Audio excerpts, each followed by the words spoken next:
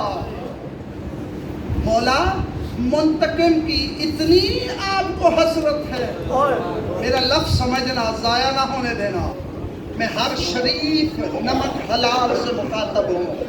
میرے مولا نے فرمایا اب تو راہ تکتے تکتے ہماری یہ حالت ہو گئی ہے کہ ہمیں سردی گرمی کا پتہ ہی نہیں چلتا۔ مولا نے فرمایا سردی اور گرمی کا اب احساس ہی ختم ہو گیا ہے۔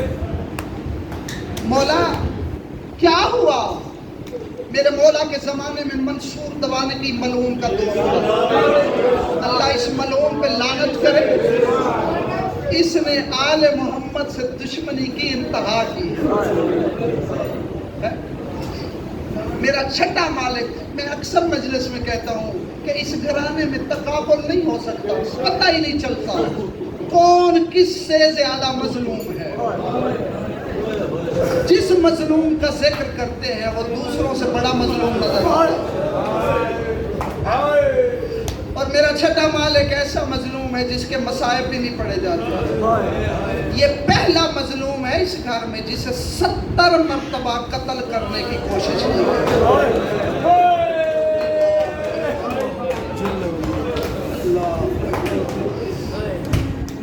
اللہ اکبر۔ اور تقریباً میرے اس مظلوم امام کو اپنے آجاد آباء و اجداد کے سارے ورثے ملے۔ عام طور پہ ذاکر عالم پڑھتے ہیں کہ مولا کی زندگی، کیونکہ مولا کے شاگرد بہت تھے، 2 سال درس کا سلسلہ رہا، ان 2 سالوں میں آسائش نظر آتی ہے، باقی 63 برس مظلومیت میں گزری ہے۔ آل محمد میں بظاہر سب سے بزرگ ہیں، 65 سال عمر میرے اس مولا کی ہے، یہ رسول کی عمر 63 یا 65 سال، 2 روایتیں ہیں۔ اور مظلومیت کیا ہے؟ یہ وہ مظلوم ہے جس نے رسول کا ورثہ بھی ملا، یہ وہ مظلوم ہے جسے مولا حسن کا ورثہ بھی ملا۔ میرا اشارہ سمجھ جاؤ، یہ وہ مظلوم ہے جسے سید سجاد کا ورثہ بھی ملا۔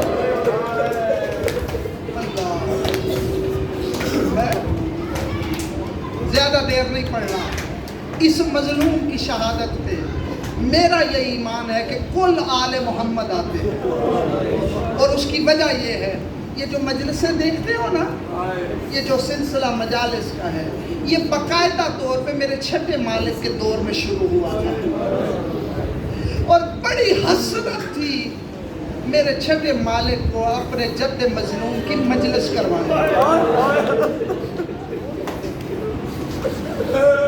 یہ پڑھنے والے کو نیاز دیتے ہو نا، یہ رواج بھی میرے چھٹے مالک نے شروع کیا تھا، اور حد ہو گئی جب مومنوں پہ مشکل دور تھا نا اس وقت، تو کوئی مظلوم کو رو نہیں سکتا تھا، تو اس وقت میرا چھٹا مالک، عرب میں کچھ رونے والیاں مشہور عورتیں تھیں، یہ بعض علاقوں میں آج بھی رواج ہے، پاکستان میں بھی ہے، جب کسی گھر میں کوئی مر جاتا ہے تو رونے والی عورتیں بلائی جاتی ہیں۔ یہ رسم و رواج رسول کے زمانے سے شروع ہوا۔ جب جناب حمزہ شہید ہوئے نا، تو رسول نے فرمایا تھا کہ میرے چچا حمزے پہ کوئی رونے والا نہیں، تو مدینے کی عورتیں جناب حمزہ کو رونے کے لیے گئی تھی، تو اس وقت سے یہ رواج شروع ہو گیا تھا کہ اگر کسی گھر میں کوئی مر جاتا تو رونے والی عورتیں آتی۔ ہائے ہائے، میرے اس مظلوم امام کو اپنے جد مظلوم کے مجلس کی اتنی حسرت تھی، میرے مولا مکے میں حج کے موسم میں اپنے غلاموں کو بھیجتے تھے، فرماتے تھے رونے والی عورتوں کو پیسے دے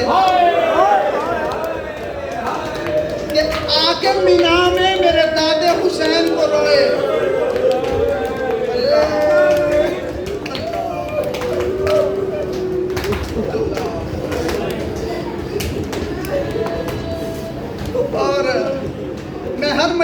کہتا ہوں جہاں بھی مجلس ہونا ضرور جایا کرو، جتنی تمہیں وسعت مل سکے کوشش کیا کرو، حد امکان تک مجلس میں شریک ہوا کرو۔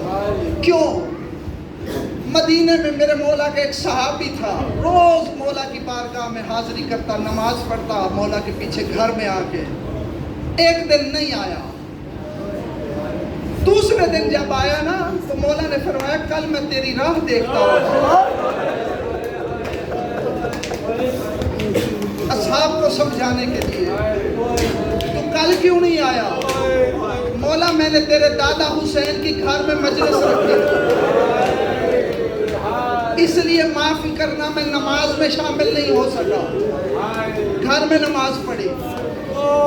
جب کہا نا تیرے دادا حسین کی مجلس رکھی تھی تو مولا نے فرمایا مجھے کیوں نہیں بلایا؟ اللہ اکبر۔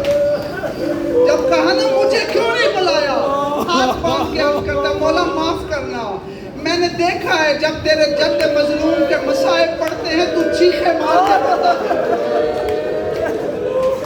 اور مجھے ڈر ہوتا ہے کہیں تو دنیا سے چلا نہ جائے، میں نے اس لیے نہیں بلایا۔ مولا نے فرمایا کیا تو سمجھتا ہے میں اس مجلس میں نہیں تھا؟ میں مجلس میں آیا تھا، مولا میں نے تو دعوت نہیں دی۔ جس کا دادا بہنوں کے سامنے مارا جائے اس کے ذکر میں دعوت کی ضرورت نہیں پڑتی۔ میں خود آ گیا، اب دل دکھے مجھے معاف کرنا۔ روایت میں لفظ یہی ہے، مولا تو کہاں بیٹھا تھا؟ فرمایا دروازے کے پاس۔ اللہ اکبر۔ مولا پھر صدر مجلس میں کیوں نہیں بیٹھا؟ وہاں فرمایا وہاں میری دادی بطول تھی۔ اللہ اکبر۔ فرمایا میں دروازے کے پاس بیٹھا، اور صرف بیٹھا نہیں، جو بھی میرے دادا حسین کی مجلس میں آیا میں نے اس کا شکریہ ادا کیا۔ اللہ اکبر۔ بس ایک جملہ، کتنی حسرت ہے، یہ تو بتانے کی ضرورت نہیں ہے نا کہ اس گھر کا پردہ کتنا ہے۔ یہ وہ ہے جن کی گھر کی مستورات کی آواز کبھی ہمسائے نے نہیں سنی۔ اللہ اکبر۔ میرے مولا نے اپنے گھر میں صف عزا بچھائی، اپنے گھر میں صحن میں مردانہ حصے میں صف عزا بچھائی۔ فرزدق شاعر بلایا، اٹھ میرے دادے کی مظلومیت بیان کر۔ کھڑا ہوا، پڑھنے لگا۔ ابھی پڑھنے لگا مولا نے فرمایا رک جا، ابھی نہ پڑھنا۔ اپنے غلاموں سے کہا کہ کناتے لگاؤ، کناتے لگ گئی۔ مولا نے فرمایا اپنی کنیز سے جا میری پاک اماں سے کہہ کہ میرے جد مظلوم کی مجلس ہے، مجلس میں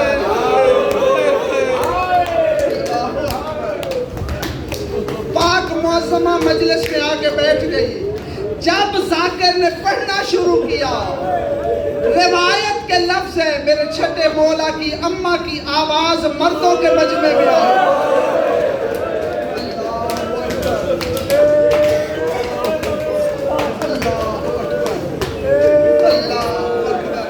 میرا چھٹا مالک بھی غیرت کا خداوند تھا، لیکن میرے مولا نے ذاکر کو روکا نہیں۔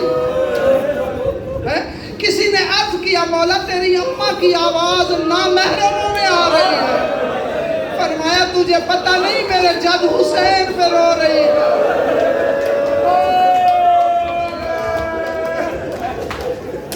اللہ اکبر۔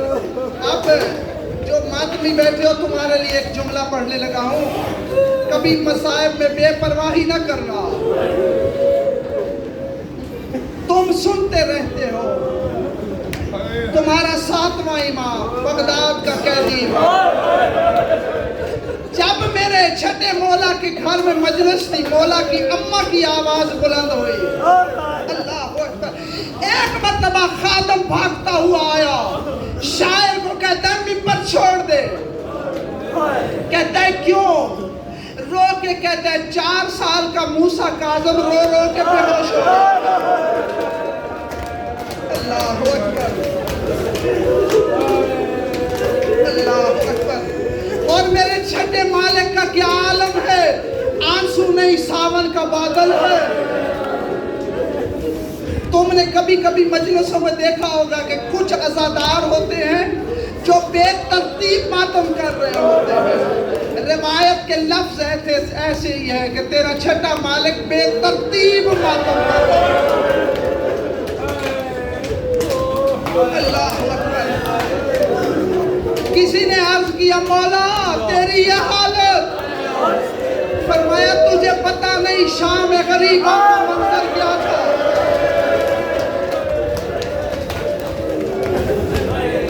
یہ تیرا چھٹا مولا وہ مظلوم ہے جس نے اپنے گھر میں شام غریبہ کا منظر دیکھا۔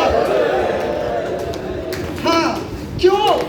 3 مرتبہ صادق آل محمد کے گھر کو کلمہ گو لوگوں نے آگ لگائی۔ اللہ اکبر۔ دعا مانگو، اللہ کرے دعا مانگو کبھی کسی شریف کے گھر میں آگ نہ لگے، اور دعا مانگو اگر کوئی آگ لگانا بھی چاہے نا دن کے ٹائم لگائے، رات کو نہ لگائے۔ اور دعا مانگا کرو اگر کسی شریف کے گھر آگ لگے اس گھر میں اس کی بیٹیاں نہ ہو۔ اللہ اکبر۔ 3 مرتبہ تیرے صادق مولا کے گھر میں مسلمانوں نے آگ لگائی۔ اللہ اکبر۔ چاروں طرف سے گھر میں آگ لگائی۔ میرا مالک دیکھ بھی رہا تھا، لوگ آگ بجھانے لگے۔ مولا کے نوکر آگ بجھا رہے تھے، تیرا چھٹا مولا رو رو کے کہتا تھا ہائے شام غریبہ۔ اللہ اکبر۔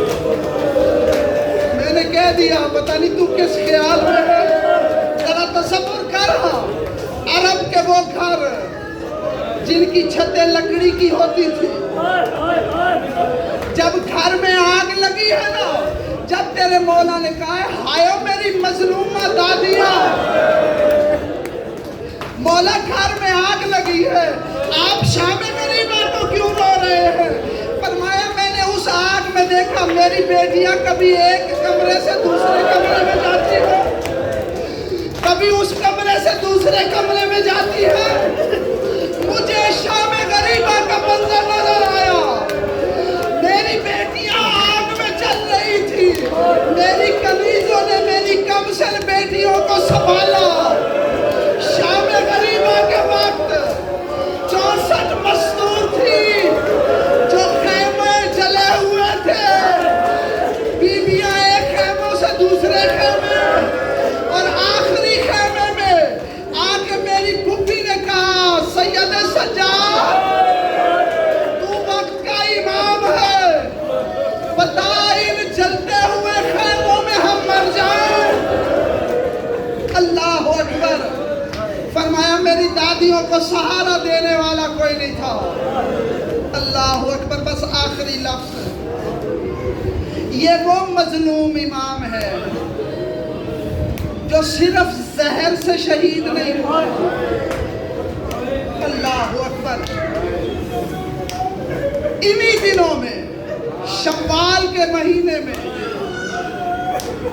منصور ملعون اللہ اس پہ لعنت کرے، اس نے مدینے پہ حملہ کیا، سادات حسنی کو قید کر کے زنجیروں میں جھکڑ کے رسول کے روزے سے لے کے گیا۔ اللہ اکبر۔ میں نے کہہ دیا تم نے اللہ اکبر۔